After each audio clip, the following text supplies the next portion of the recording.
Namah Shivaya. Hi friends, how are you? In this video we are going to learn about the latissimus dorsi. Okay, latissimus dorsi. Before going to the main topic, a small introduction guys.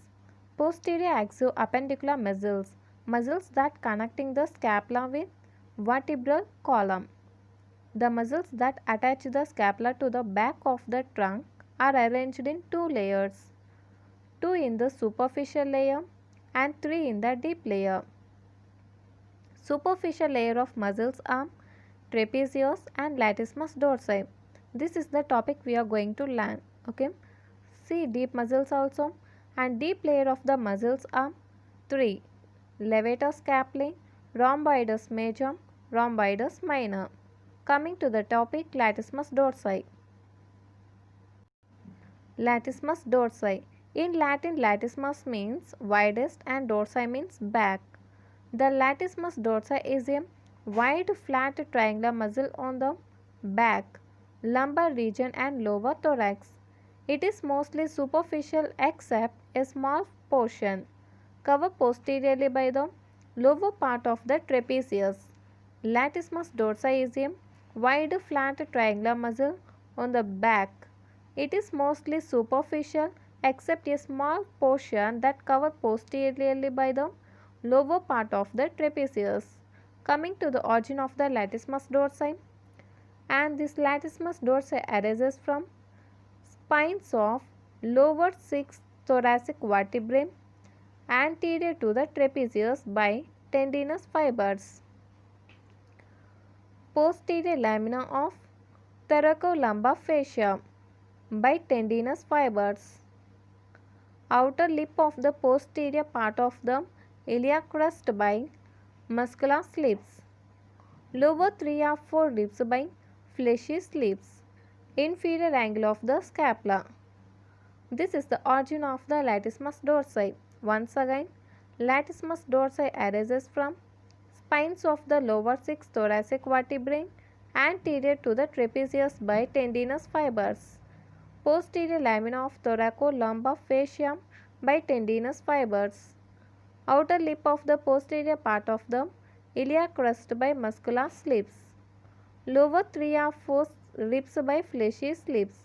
Inferior angle of the scapula. See this figure.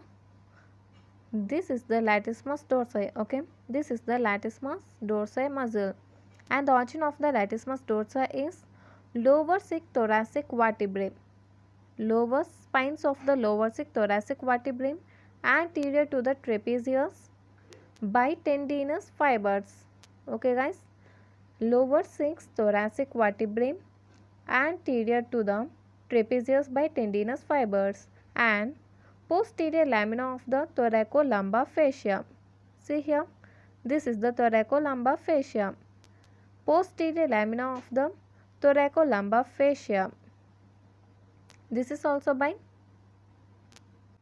tendinous fibers. Okay, and lower 3 or 4 ribs. Lower 3 or 4 ribs. And next, outer part of the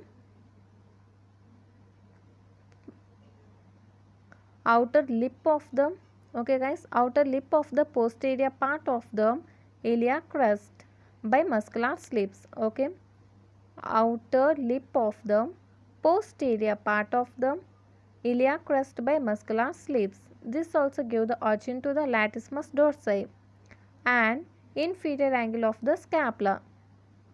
Okay guys, see here, this is the inferior angle of the scapula. This also gives the origin to the latissimus dorsi muscle. This is about the origin of the latissimus dorsi. Recall once again, lower 6 thoracic vertebrae, spines of the lower 6 thoracic vertebrae and posterior lamina of the thoracolumbar fascia, lower 3 or 4 ribs, and outer lip of the posterior part of the iliac crest and inferior angle of the scapula. This also gives the origin to the latissimus dorsi. Next, insertion. Insertion of the latissimus dorsi. From its extensive origin, the fibers pass laterally with different degrees of obliquity. The upper fibers are nearly horizontal, the middle are oblique, and lower are almost vertical, to form a sheath that overlaps the inferior angle of the scapula. This sheath curves around the inferior lateral border of the teres major to gain its anterior surface. Here it ends as the flattened tendon, which is inserted into the floor of the intertubercular sulcus of the humerus. The insertion of the latissimus dorsi is floor of the intertubercular sulcus of the humerus. The latissimus dorsi and teres major together form the posterior axillary fold. Very important point this, guys. The posterior axillary fold formed by the latissimus dorsi and teres major. See here, this is the insertion of the latissimus dorsi. Okay, this is the insertion of the latissimus dorsi. See here, guys, upper fibers of the latissimus dorsi almost horizontal, and the middle fibers are nearly oblique, and lower fibers are almost vertical, guys. Okay, almost vertical. See, or these are oblique, these are horizontal. Okay, and next, coming to the insertion of the latissimus dorsi muscle is floor of the intertubercular sulcus of the humerus. See here, this is the humerus. Okay, and the insertion of the latissimus dorsi is here. Floor of the intertubercular sulcus of the humerus are floor of bicipital groove. This is the insertion of the latissimus dorsi. And the point you have to remember is latissimus dorsi and teres major together form the posterior axillary fold. Okay, next coming to the nerve supply of the latissimus dorsi. The latissimus dorsi is supplied by the thoracodorsal nerve from the posterior cord of the brachial flexus. Latissimus dorsi is supplied by thoracodorsal nerve from posterior cord of the brachial flexus. Next, actions. Latissimus dorsi is active in adduction, extension, rotation, especially medial rotation of the humerus. Latissimus dorsi is active in adduction, okay. Active in adduction, extension, rotation, especially medial rotation of the humerus. It pulls up the trunk upward and forward during climbing. This action is in the conjunction with the pectoralis major muscle. It assists backward swinging the arm during walking. It takes part in all violent expiratory efforts. A note is given here. Because of its attachment on the ilium and sarcum, latissimus dorsi is able to elevate the pelvis if the arms are stabilized. This action occurs when the arms are stabilized on crutch handles.